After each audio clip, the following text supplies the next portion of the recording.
Good evening. Tonight I've got a special treat for you. This is a Tanfoglio P19 in 9mm.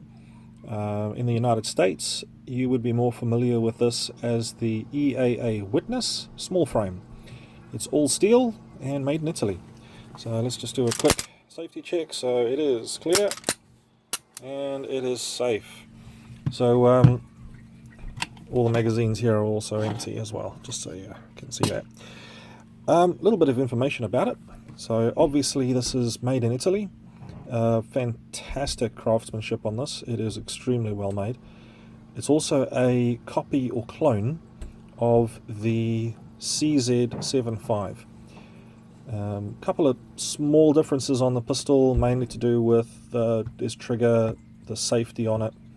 Other than that, there's a lot of components. There's a few aesthetic differences, obviously, but essentially the same pistol. It is extremely reliable. It is quite heavy, so it is just under 1 kilogram or 2 pounds, somewhere in that region. And we'll notice I've done a couple of mods to it. So I've got a bit of grip tape over here, just for my index finger. I also have some grip tape here, so when I shoot thumbs forward, I have a purchase for my thumb on the front. The other thing you'll notice is the grip is different. Originally, it came with these rubber plastic type grips. As you can see on there is the Tanfoglio. Okay, so not too bad as far as grips go, but a little bit slippery in my hands, and I needed to make the grip a little bit bigger. So hence I went with this wraparound grip, which has got a bit more texture on it, as you can hear. And in my hand, grips quite nicely. So in my area, I couldn't find any CZ75 grips. I was looking for a Hogue wraparound or a Tanfoglio Hogue wraparound. Couldn't find any. Excuse me. So I went with the next best thing, and I ordered a Canik grip. So yes, it does fit onto the pistol and does fit. So I went with that. As far as the grip on this is concerned, it's got quite a lot of raised stippling on here, so it doesn't move around my hand too much, which I really like. Internally, let's have a look. Let's show you inside the pistol. So if you line up these two marks here, push out the component over there, take the slide off. Now, being a P19, I think they also call this the Tanfoglio Combat or Standard. If you have a look internally, should look familiar to most of you, all the internal parts of it. You can see a little bit of machining inside there, but all in all, it's an extremely well made pistol. And this particular one, age wise, I would say is, I don't know, 15 years old, maybe even more, but it's in that region. So let's have a look at the slide. Another modification that I made is I put on a recoil buffer. The reason I did that is I just wanted to save the slide slamming back on it, and it does make a bit of a difference, which I quite like. The barrel, oops, over there. Now this is a replacement barrel because this barrel here was the original, and I wouldn't say it was shot out, but something was definitely wrong with this barrel.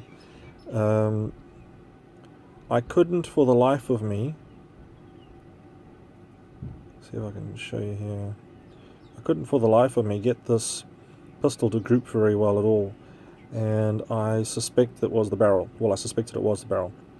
So took that, chucked it out, and replaced it with a new one.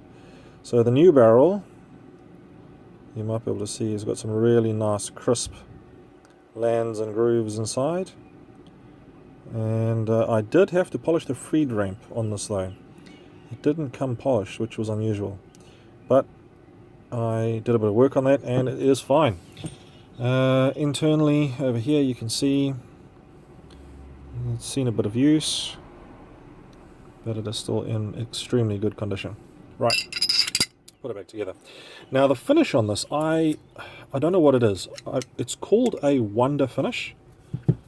But if you have a look, this pistol's been through excuse me, pistol's seen quite a few rounds, and it is in remarkable condition, as you can see. So this slide runs inside the frame, and you can hear it is pretty smooth. Let's put it back together.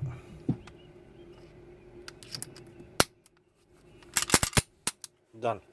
Okay. So obviously in the United States, a EAA Witness Small Frame, all steel. Very good in competition. It's got a very good grip angle.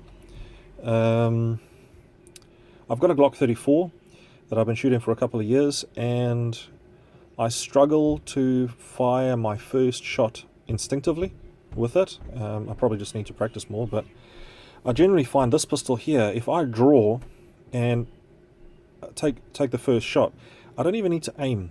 The bullet just seems to go where it's supposed to. Why it does that, I have no idea, but the grip angle on it is just perfect for what I need, perfect for my hand. The Glock, I find if I try and shoot instinctively, it shoots high, and I got to bring my grip down on the Glock because where I want it to be here, but I've got to force it down. But other than that, we'll move on. Magazines. So these are the magazines that came with it from Tanfoglio. I don't know how old they are, but I'm assuming same age as the pistol. No markings on it other than 9mm over there. It's got some kind of like a blued finish on it. I'm assuming they're a Mekgar magazine made in Italy, because obviously Tanfoglio and Mekgar are in the same country. Fitment, you'll hear they're a little bit loose, but lock back, and there's no problem with them whatsoever. They're also drop free. So what I did is I wanted to replace these, and I couldn't find any Tanfoglio or CZ75 mags that weren't going to cost me the earth. So I decided, since I've gone with a Turkish-made Canik, as you can see there, grip, I decided to do the same thing with the magazines. So this is a Canik magazine. I think it's pronounced Janik or Janik or something like that in Turkey, but I can't pronounce it properly. So these are Mekgar mags.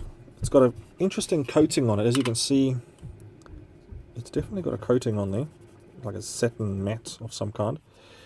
But they fit perfectly. Also, you really have to push it to be able to get any noise out of it.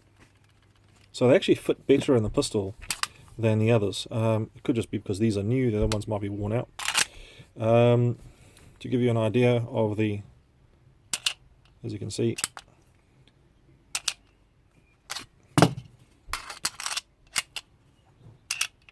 so I think the springs on these probably need replacing, but these Canik mags work fine.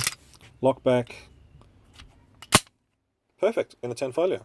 So I will be buying more of those, since they're about half the price of these ones.